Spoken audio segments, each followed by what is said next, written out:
Item ಯಾವುದೇ ಇರಲಿ try ಮಾಡಿ ಆಚಿ ಚಿಕನ್ ಮಸಾಲಾ. ಆಚಿ ಚಿಕನ್ ಮಸಾಲಾ.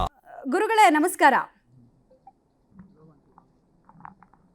ನಮಸ್ಕಾರ, ಹೇಳಿ ಗುರುಗಳೇ. ಈಗ ಡಿ.ಕೆ. ಶಿವಕುಮಾರ್ ಅವರು ಪ್ರಮಾಣ ವಚನವನ್ನ ಸ್ವೀಕರಿಸ್ತಾ ಇರುವಂತಹ ಸಮಯದ ವಿಶಿಷ್ಟತೆ ಬಗ್ಗೆ ನಮ್ಮ ವ್ಯೂವರ್ಸ್ಗೆ ಹೇಳೋದಾದ್ರೆ ಏನ್ ವಿಶೇಷ ಅಂತ? ಬುಧವಾರ ಇದೆ. ಬುಧವಾರ 3ನೇ ತಾರೀಕು ಸಾಯಂಕಾಲ 5:15 ವೃಶ್ಚಿಕ ಲಗ್ನದಲ್ಲಿ. ಲಗ್ನದಿಂದ 9ನೇ ಮನೆ ಗುರು,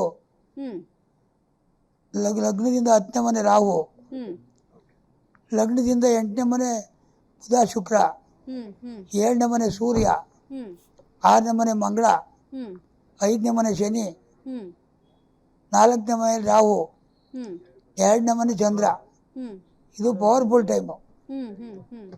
ಅವ್ರ ಸ್ಪೇರಿಂಗ್ ಟೈಮ್ಗೆ ಪವರ್ಫುಲ್ ಟೈಮ್ ಅದು. ಇದೇ ಟೈಮ್ ಕನ್ಫರ್ಮಾ ಗುರುಜಿ? ಹೇಳಿ, ಇದೇ ಟೈಮ್ ಕನ್ಫರ್ಮಾ? ಅದೇ ಟೈಮ್ ಕನ್ಫರ್ಮ್ ಇಲ್ಲ. ನಾನು 5ನೇ ತಾರೀಕಿಲಿದ್ದೆ. ಕನ್ಫರ್ಮ್. ಏನಾಗುತ್ತೆ ಇದೇ 3ನೇ ತಾರೀಕು ಬುಧವಾರ ಸಾಯಂಕಾಲ 5:15. ಓಕೆ. ಇದೇ ಸಮಯದಲ್ಲಿ ಪ್ರಮಾಣ ವಚನ ಸ್ವೀಕಾರ ಒಳ್ಳೆ ಆಡಳಿತ ಕೊಡ್ತಾರೆ. ಅದೇ ಟೈಮಲ್ಲಿ ಮಾಡಿ ಒಳ್ಳೆ ಆಡಳಿತ ಕೊಡ್ತಾರೆ. ಅಂದ್ರೆ ಒಳ್ಳೆ ಆಡಳಿತ ಕೊಡ್ತಾರೆ. ನಿರಂತರವಾಗಿ ಅಧಿಕಾರ ಅವ್ರ ಕೈನಲ್ಲೇ ಇರುತ್ತೆ ಅಂತನಾ? ಹೌದೌದು, ಇರುತ್ತೆ. ನೀವು ಹಿಂದೆ ಕೂಡ ಅವ್ರ ಬಗ್ಗೆ ಅನೇಕ ಜ್ಯೋತಿಷ್ಯವನ್ನ ನುಡಿದಿದ್ರಿ ಅನ್ನೋದನ್ನ ನಾವು ಕೇಳ್ಪಡ್ತಾ ಇದ್ವಿ. ಸೊ ಈಗ ಸದ್ಯಕ್ಕೆ ಅವ್ರ ಟೈಮಿಂಗ್ ಎಲ್ಲ ಹೇಗಿದೆ, ಅವ್ರ ಟೈಮ್ ಹೇಗಿದೆ ಅಂತ? ಟೈಮ್ ಚೆನ್ನಾಗಿದೆ. ಈಗ ಚೆನ್ನಾಗಿರೋದಕ್ಕೆ CM ಬಂದಿರೋದು. ಮುಂದಿನ ಭವಿಷ್ಯ ಹೇಗಿದೆ ಅಂತ? ಡಿ.ಕೆ. ಶಿವಕುಮಾರ್ ಅವರ ರಾಜಕೀಯ ಭವಿಷ್ಯ, ಮುಂದಿನ ಭವಿಷ್ಯ ಹೇಗಿದೆ ಅಂತ? ಮುಂದಿನ ಭವಿಷ್ಯನೂ ಚೆನ್ನಾಗಿದೆ. ಈಗೇನು 2033 ತನಕ ಶನಿ ದೇಶ ಇದೆ. ಆಮೇಲೆ 17 ವರ್ಷ ಬುದ್ಧೇಶ ಬರುತ್ತೆ. ಅದು ಚೆನ್ನಾಗಿದೆ. ಜ್ಯೋತಿಷದಲ್ಲಿ ಕೆಲವರೆಲ್ಲ ಹೇಳ್ತಾರಲ್ಲ 2033 ತನಕ ಅವರೇ CM. ಓಕೆ. ಈ ಜ್ಯೋತಿಷದಲ್ಲಿ ಕೆಲವರು ಹೇಳ್ತಾರಲ್ಲ ರಾಜಯೋಗ, ಶುಕ್ರದಶೆ ಅಂತೆಲ್ಲ. ಈಗ ಡಿ.ಕೆ. ಶಿವಕುಮಾರ್ ಅವ್ರಿಗೆ ಯಾವ ಯೋಗ ನಡೀತಾ ಇದೆ? ಶನಿ ದೇಶ ಇದೆ, ಚೆನ್ನಾಗಿದೆ ಶನಿ ದೇಶ. 2014ರಿಂದ 2033 ತನಕ ಶನಿ ದೇಶ 19 ವರ್ಷ. ಅವತ್ತಿಂದಲೂ ಅಧಿಕಾರದಲ್ಲೇ ಇದ್ದಾರೆ. 33ವರೆಗೂ ಅಧಿಕಾರದಲ್ಲೇ ಇರ್ತಾರೆ. ಶನಿ ಅವ್ರ ಯೋಗಕಾರಕ. ಶನಿ ಅವ್ರು ಹುಟ್ಟಿರೋದು ಮೇಷ ಲಗ್ನ.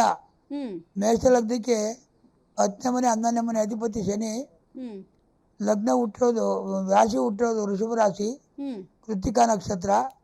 ಆ ಕೃತ್ತಿಕಾ ನಕ್ಷತ್ರಕ್ಕೆ ವೃಷಭ ರಾಶಿಗೆ ಯೋಗಕಾರಕ ಶನಿ, ರಾಜಯೋಗ ಕಾರಕ. ರಾಜಯೋಗ ಕಾರಕ ಶನಿ ಆದ್ರಿಂದ 19 ವರ್ಷ ಪೂರ್ತಿ ರಾಜಯೋಗನೇ ಕೊಡ್ತಾನೆ. 3ನೇ ತಾರೀಕಿನ ವಿಶೇಷತೆ ಏನ್ ಗುರುಜಿ? ಆ ದಿನಾಂಕದ ಏನ್ ವಿಶೇಷತೆ ಇದೆ? 3ನೇ ತಾರೀಕಿಂದು ಬುಧವಾರ 3ನೇ ತಾರೀಕು ತೃತೀಯ ತಿಥಿ ಇದೆ. ಪೂರ್ವಾಷಾಢ ನಕ್ಷತ್ರ ಇದೆ. ಶುಭ ಯೋಗ ಇದೆ. ಆ ಶಿವಕುಮಾರಿಗೆ ಪರಮ ಮಿತ್ರ ತಾರೆ ಆಗುತ್ತೆ. ಅದಕ್ಕೆ ಅವತ್ತೇ ಮಾಡ್ತಾರೆ. ನಿಮ್ಮ ಹತ್ರ ಯಾವಾಗ ಫೋನ್ ಮಾಡಿ ಕೇಳಿದ್ರು? ಓಕೆ. ನಿಮ್ಮ ಹತ್ರ ಯಾವಾಗ ಫೋನ್ ಮಾಡಿ ಕೇಳಿದ್ರು? ಡೇಟ್ಸ್ ಬಗ್ಗೆ ಎಲ್ಲ ಯಾವಾಗ ಕೇಳಿದ್ರು? ನನಗೆ ಬರೋಕೆ ಕೇಳಿದ್ರು, ಮನೆಗೆ ಬಂದಿದ್ದೆ ನಾನು. ನೆನ್ನೆನೇ ಹೇಳಿದ್ದೆ ಡೆಲ್ಲಿಲಿದ್ದಾಗ.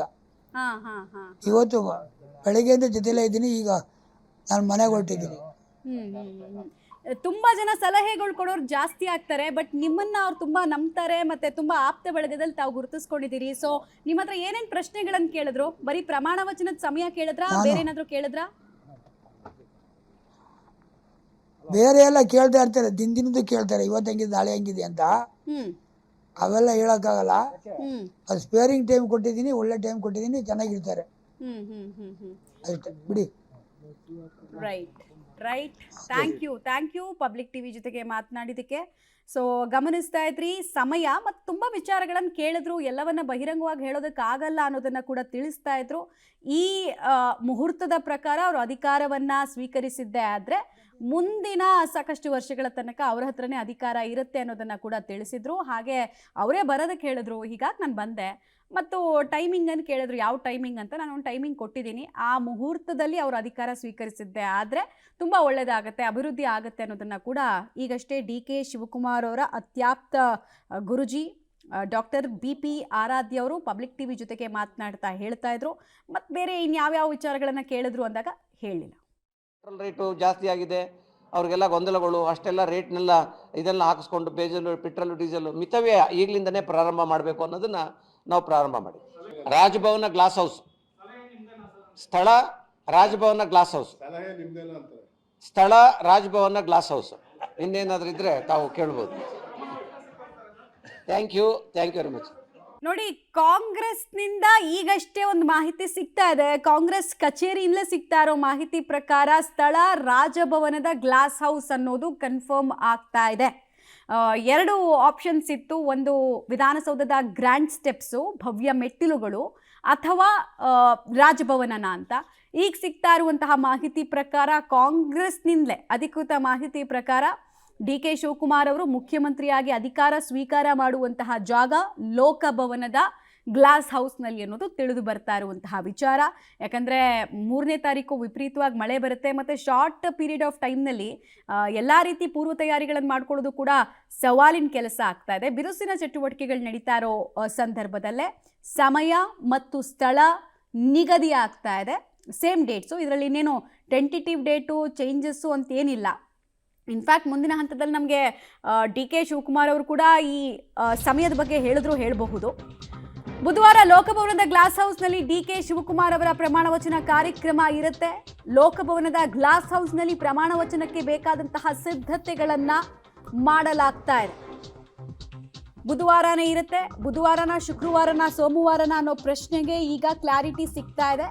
ಬೇಕಾಗಿರೋ ಪೂರ್ವ ತಯಾರಿಗಳು ಕೂಡ ಗ್ಲಾಸ್ ಹೌಸ್ನಲ್ಲಿ ಆಗುತ್ತೆ. ಸಾಮಾನ್ಯವಾಗಿ ಮಿಡ್ ಟರ್ಮ್ನಲ್ಲಿ ಎಲ್ಲಾದರೂ ಅಧಿಕಾರಿಗಳು ಚೇಂಜ್ ಆದರೆ ಆಲ್ಮೋಸ್ಟ್ ನಾವು ಬೇರೆ ರಾಜ್ಯದಲ್ಲೂ ನೋಡ್ತಾ ಇದ್ದಂತಹ ಸಂಪ್ರದಾಯ ಇದೆ. ಇಮಿಡಿಯೇಟ್ ಆಗಿ ಲೋಕಭವನಕ್ಕೆ ಹೋಗೋರು ಸಂಭಾವ್ಯ ಮುಖ್ಯಮಂತ್ರಿಗಳು ಅಲ್ಲಿ ಅಧಿಕಾರವನ್ನು ಸ್ವೀಕರಿಸೋರು. ಏಕನಾಥ್ ಶಿಂದೆ ಅವ್ರನ್ನ ಈ ಹಿಂದೆ ನೋಡಿದ್ವಿ ನಾವು ಮಹಾರಾಷ್ಟ್ರದಲ್ಲಿ ಏನಾಗಿತ್ತು ಅಂತ ಹೇಳಿ. ಸೊ ಅದೇ ರೀತಿ ಪರಿಸ್ಥಿತಿ ನಮ್ಮ ಕರ್ನಾಟಕದಲ್ಲೂ ಕೂಡ ಸದ್ಯಕ್ಕೆ ಕಾಣಿಸ್ತಾ ಇದೆ. ಮಿಡ್ ಟರ್ಮ್ನಲ್ಲೇ ಇಲ್ಲಿ ಅಧಿಕಾರ ಚೇಂಜ್ ಆಗಿರೋದ್ರಿಂದ 3 ವರ್ಷದ ನಂತರ ಚೇಂಜ್ ಆಗಿದೆ. ಸರಳವಾಗಿ ಈ ಕಾರ್ಯಕ್ರಮವನ್ನು ನಿಗದಿ ಮಾಡಲಾಗಿದೆ. ಇನ್ಫ್ಯಾಕ್ಟ್ DK ಶಿವಕುಮಾರ್ ಅವರಿಗೆ ಅವರು ನಂಬುವಂತಹ ಆರಾಧ್ಯ ದೈವ ಅಜ್ಜಯ್ಯ ಅವರಿಂದಲೇ ಅಂಥದ್ದೊಂದು ಸೂಚನೆ ಬಂದ ಬೆನ್ನಲ್ಲೇ ಜಾಗರೂಕತೆಯಿಂದ ಕಾರ್ಯಕ್ರಮವನ್ನು ಇಲ್ಲಿ ನಡೆಸಲಾಗುತ್ತೆ ಲೋಕಭವನದ ಗ್ಲಾಸ್ ಹೌಸ್ನಲ್ಲಿ. ಇಲ್ಲಿ ತುಂಬ ಜನ ಕಾರ್ಯಕರ್ತರು ಸೇರೋದಕ್ಕೆ ಅಥವಾ ಜಿಲ್ಲೆಗಳಿಂದ ಜನ ಬಂದು ಸೇರೋದಕ್ಕೆಲ್ಲ ಅವಕಾಶ ಇರಲ್ಲ. ಸಹಜವಾಗಿ VVIPಗಳಿಗೆ ಆಹ್ವಾನ ಇರುತ್ತೆ. ಶಾಸಕರುಗಳು, ಮುಖ್ಯಮಂತ್ರಿಗಳು, ಬೇರೆ ರಾಜ್ಯದ ಕಾಂಗ್ರೆಸ್ ಅಸ್ತಿತ್ವದಲ್ಲಿರುವಂತಹ ಮುಖ್ಯಮಂತ್ರಿಗಳಿಗೂ ಕೂಡ ಆಹ್ವಾನ ಹೋಗಿರುತ್ತೆ. ಯಾರ್ಯಾರು ಅಟೆಂಡ್ ಆಗ್ತಾರೆ ಅನ್ನೋದು ನಮಗೆ ಬುಧವಾರ ಸಂಜೆ ಅಷ್ಟೊತ್ತಿಗೆ ಗೊತ್ತಾಗ್ತಾ ಹೋಗುತ್ತೆ. ಬಟ್ ಅತ್ಯಂತ ಸರಳವಾಗಿ ಈ ಕಾರ್ಯಕ್ರಮವನ್ನು ನಡೆಸೋದಕ್ಕೆ ಮುಂದಾಗ್ತಾ ಇದ್ದಾರೆ. ಹಾಗೆ ಜನ ಬಾರದಂತೆ ಈಗ ರಾಮನಗರದವರು ಒಂದು ಅಭಿಮಾನ ಇರುತ್ತೆ. ಯಾಕಂದರೆ ಇಲ್ಲಿ ತನಕ ರಾಮನಗರದಿಂದಲೇ ಇದು 5ನೇ ಮುಖ್ಯಮಂತ್ರಿ ಆ ಜಿಲ್ಲೆ ರಾಜ್ಯಕ್ಕೆ ಕೊಡ್ತಾ ಇರೋದು. ಇಲ್ಲಿ ತನಕ ಕೆಂಗಲ್ ಹನುಮಂತಯ್ಯ ಅವ್ರನ್ನ ನೋಡಿದ್ವಿ, ದೇವೇಗೌಡರನ್ನ ನೋಡಿದ್ವಿ, ನಾವು HD ಕುಮಾರಸ್ವಾಮಿ ಅವ್ರನ್ನ ನೋಡಿದ್ವಿ, ರಾಮಕೃಷ್ಣ ಹೆಗಡೆ ಅವರು ಕೂಡ ಇಲ್ಲಿ ಪ್ರತಿನಿಧಿಸಿದ ಮೇಲೆ ಅಲ್ಲಿ CM ಆಗಿದ್ದನ್ನು ನೋಡಿದ್ವಿ. ಈಗ DK ಶಿವಕುಮಾರ್ ಅವ್ರಿಗೆ ಅವಕಾಶ ಬಂದಿದೆ. ಸೊ ಜನರಿಗೆ ಹೆಮ್ಮೆಯಿಂದ ಬರುವಂತಹ ಚಾನ್ಸಸ್ ಇರುತ್ತೆ. ಬರಬೇಡಿ ಅಂತ ಹೇಳಿ ಒಂದು ಮನವಿಯನ್ನು ಕೂಡ ಮಾಡ್ಕೊಳ್ತಾ ಇದ್ದಾರೆ. ಕಾರ್ಯಕರ್ತರು ಅಷ್ಟೇ. ಯಾಕಂದರೆ ಸಂಘಟನೆಯಲ್ಲೇ ತೊಡಗಿಸಿಕೊಂಡವರು ಸತತ 6 ವರ್ಷಗಳಿಂದ DK ಶಿವಕುಮಾರ್.